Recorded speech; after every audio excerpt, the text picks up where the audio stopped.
Tamerlane was the son of the chief of a Mongolian tribe in Central Asia.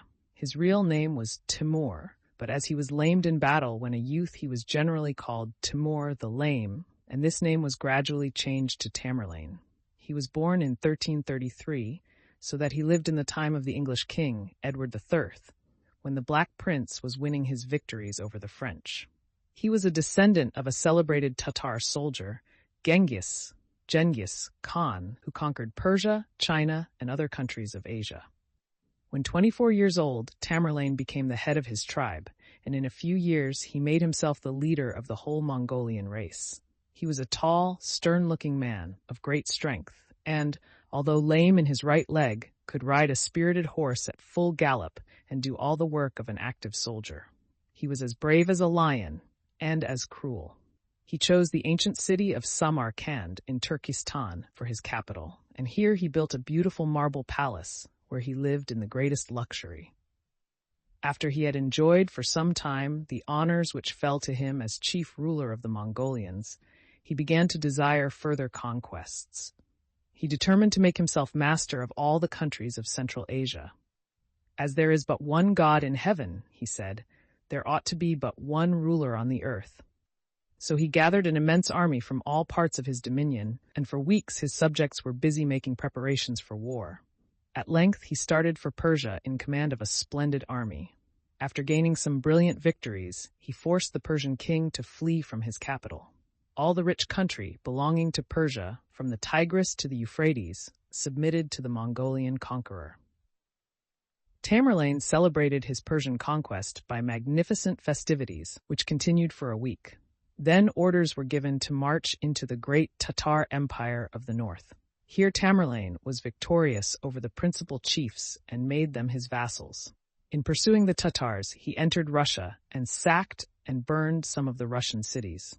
He did not, however, continue his invasion of this country, but turned in the direction of India.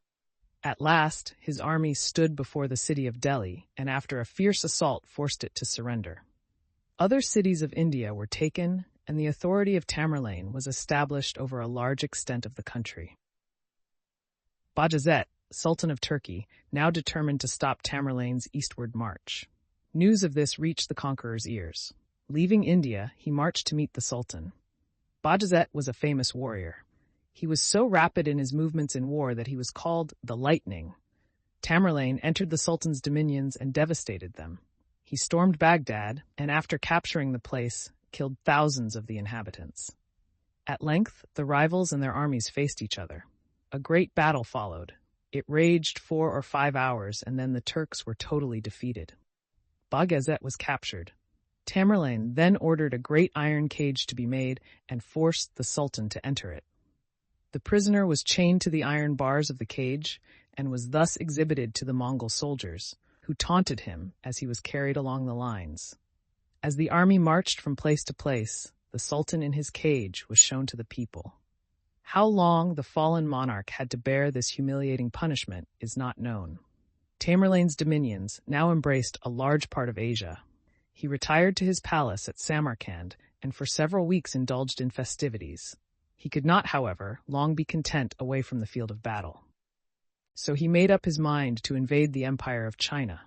At the head of a great army of 200,000 soldiers, he marched from the city of Samarkand towards China.